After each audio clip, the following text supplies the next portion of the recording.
So you want to be OP? Well, I am here to help. All right, so we are playing Lost Odyssey this time. We are at the Numara Atoll, and there are literally only two enemies that we can fight here. One of them is the Hellshaker, and one of them is the, or I should say the other one is the Silver Kiloland. Now, the Silver Kiloland can actually be found in the Crimson Forest as well, but that version is a lot easier to kill, and I don't think the rewards are as good. But the Hellshaker is amazing because it is worth a absolute ton of experience, and we can get here super early on in the game. Basically, this is almost immediately as you are making it to the second disc. I'm playing on whatever the Xbox Live version of this, so there's no disc swapping, but I guess technically it does still prompt you and ask you if you want to change this. But anyways, I'm going to talk a little bit about what you can do here. Now, I'll be honest though. What you really want to do though is you can get here basically right after you get your ship. I think it's called the Slant Nose. But I would say you want to hit up the village right after that though. You don't want to come here like literally immediately because there is a spell that you get in Tosca Village, and that is called Gamble. Now that is a spirit magic ability. You get regenerate actually here on this island, but Gamble inflicts a random amount of damage on one enemy. Now, that doesn't sound like that great, but it actually ends up being fantastic because it kind of ignores like elemental defenses and stuff. So that's a great spell. You can actually also do this with, like, right at level 25. It's quite a bit tougher, but it can be done. So let's take a look, though. No, I actually did this. I didn't have Seth with me when I was initially doing this. I actually took Cook, but Seth works fairly well. I actually had Kym out front and then everybody else in the back, but and I don't know how important that really is, but it does. I have Seth up front now, and obviously these guys are like 49, whatever, 47. So this is going to be a lot easier.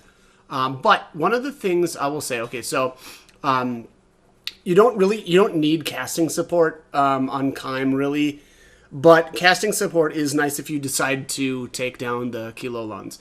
Kilolands unfortunately run away very early on in battles, and oftentimes you won't even have the ability to or time to try to cast something on there. So casting support can help. It can bump up those characters that you're casting Gamble with. Oftentimes it'll bump them up into being able to cast that Gamble spell faster than the Kilolands get a turn, and then they'll try to run away. So casting support is very important. Lucky Magic 0 damage. This really is not needed really at all. I'm not even really sure why I've got this equipped right now. The Hellshaker is able to cast a spell called All Aquas, and you just don't want to get hit by that. And it's easy to not get hit by it by just sealing it. So that's not really that great. Crisis Defense boost. This one is kind of okay and semi-useful, especially for Kym because he's going to be in front taking a lot of damage. Stand Ready is very useful. So this recovers GC when using defense while being attacked. That is a very high priority. Same with Guard Heal. So that's going to restore your health when defense is used. Counter is not important at all. That very well should have been an ability probably that I didn't have equipped with him, but whatever. I have really more slots than I need. So that is not a high priority. HP max up one is very good though, because again, Kym's going to be taking a ton of damage here, and you want to keep him up. Relax. Very much not needed at all. Recovers MP when defend is used. This is actually a nice just utility for if you actually are going to beat the Kilolands. So that is Kym. Seth, I've got her equipped kind of similarly. Seth, similar to Kym. Casting support, she's going to be supporting Ming. Kym is going to be supporting Mac. Relax, also same thing. It's just a nice utility because casting support actually is expensive.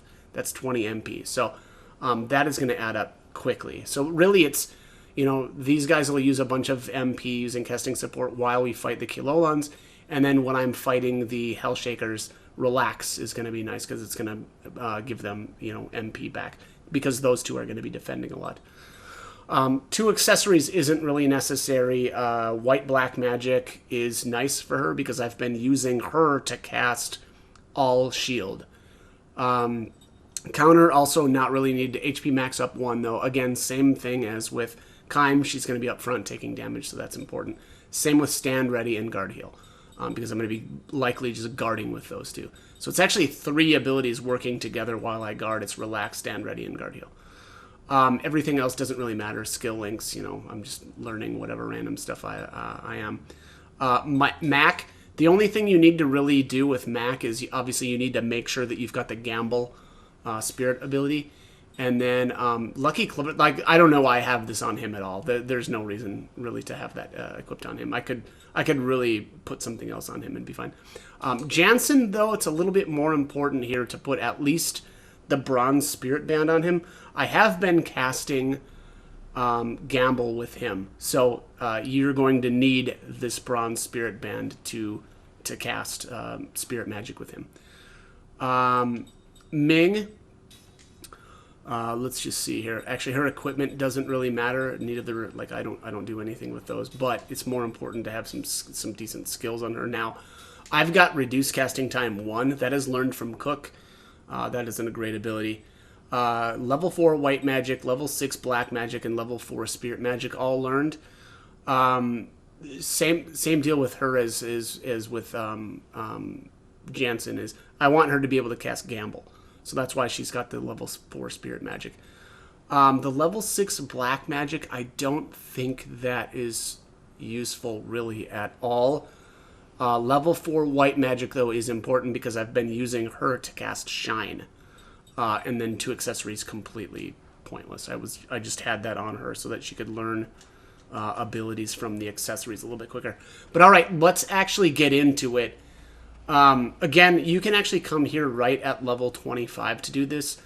It's a little bit tougher, and you might have some trouble unless you've got some of these abilities, you know, already learned. And if you do need to do that, just go back to the Crimson Forest and learn some of these abilities on your immortals, so that you're able to, you know, use them. I did adjust my strategy a little bit. I was using Wall quite a bit more in my early Hellshaker kills, but I don't know that I really needed to do that.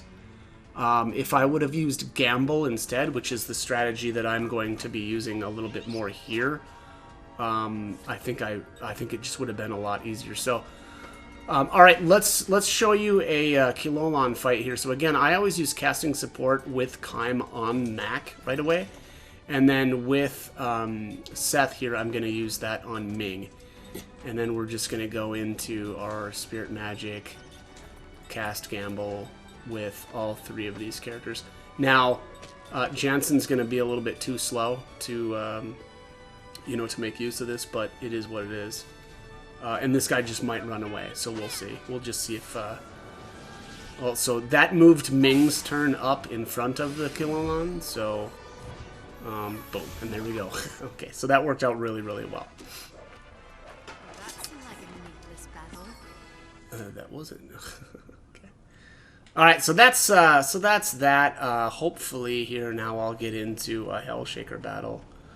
The only problem with, like, that one, so that cost Kime 20 MP and cost Seth 20 MP as well, because again they were using, you know, casting support right off the bat, and that'll eventually drain you down, you know, to the point where you're not going to be able to do that, and you don't really want to get too low also on Seth, because again I've been using her for all shield, and you know, running her out of MP, she's not going to be able to cast that, so you just got to be careful.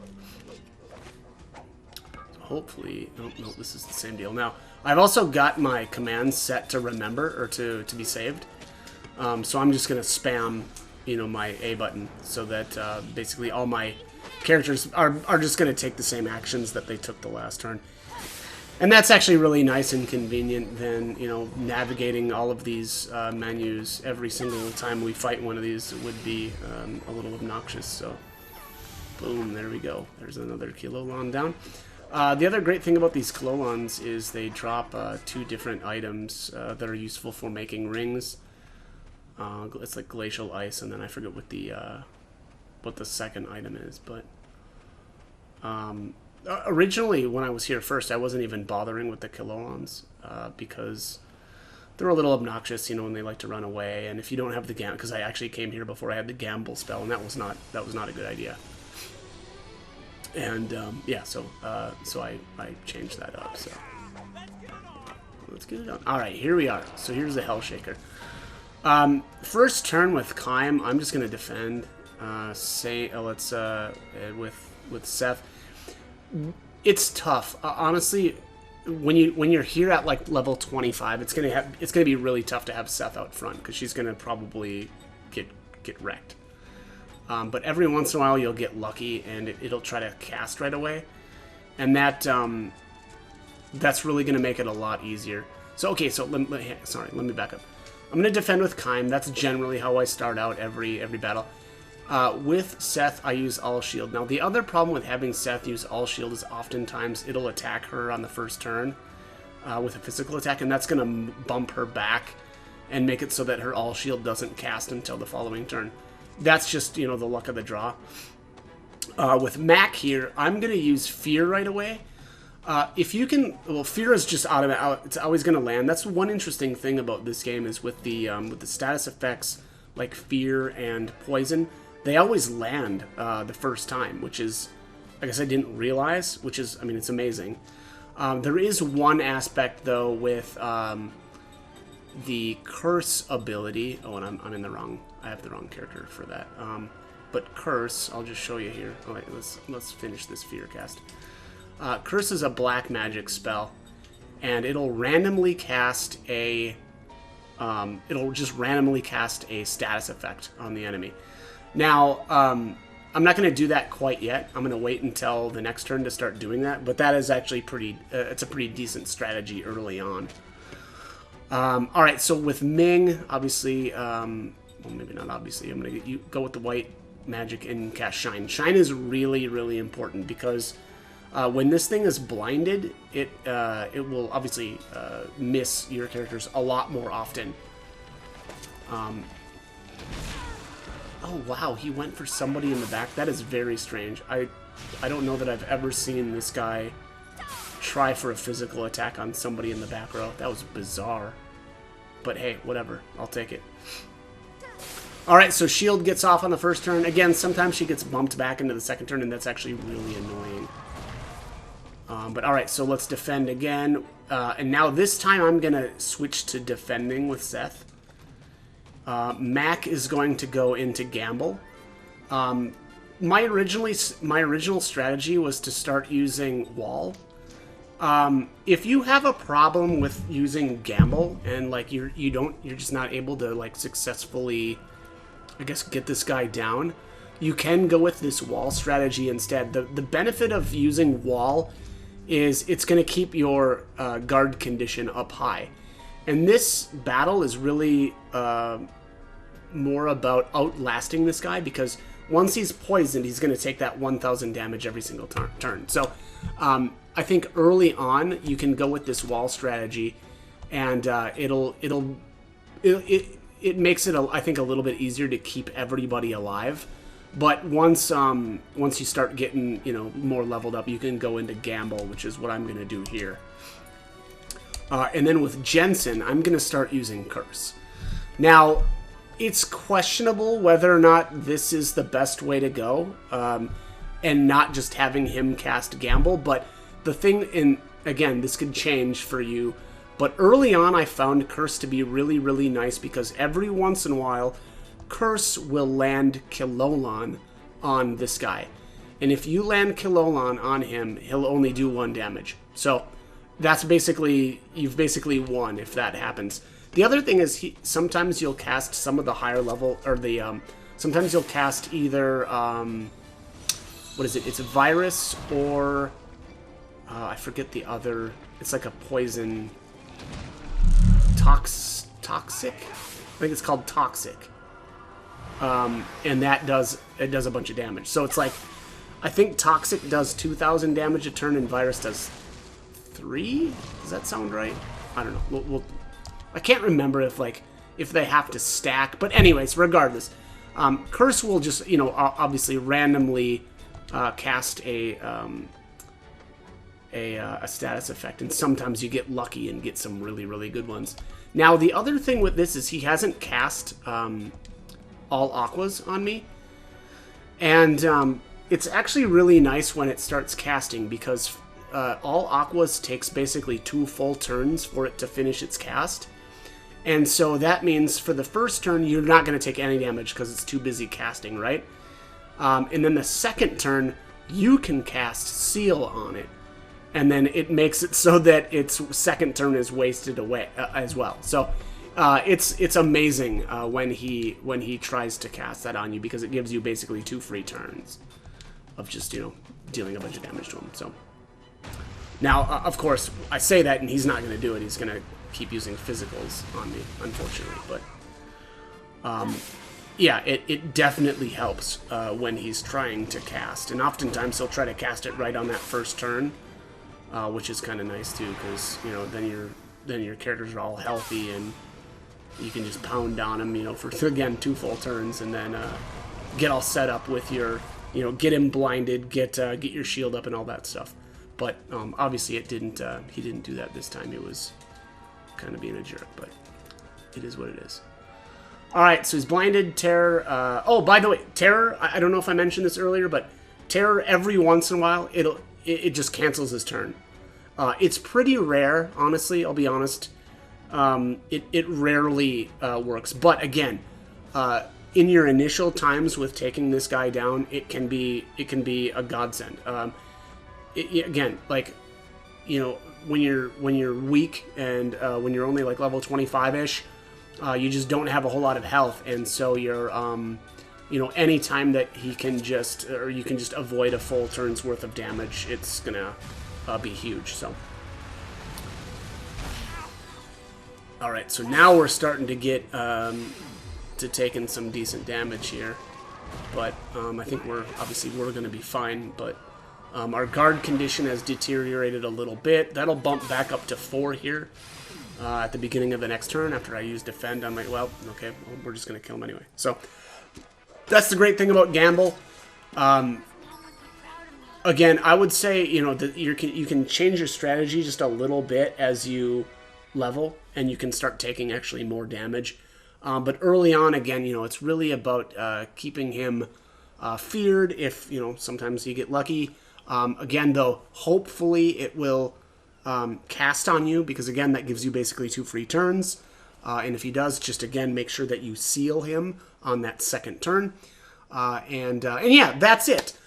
So this is the one thing that I would suggest doing if you want to be OP. Again, this is basically the very beginning of the second disc, so you can do this really early on, get yourself set up really for the rest of the game. Obviously, I went completely overboard. You don't need to do this at all, and I suspect that that's going to make the rest of the game incredibly easy. So, as always, though, I hope this guide was helpful, and hope you join me for more OP videos. All right, thanks for watching.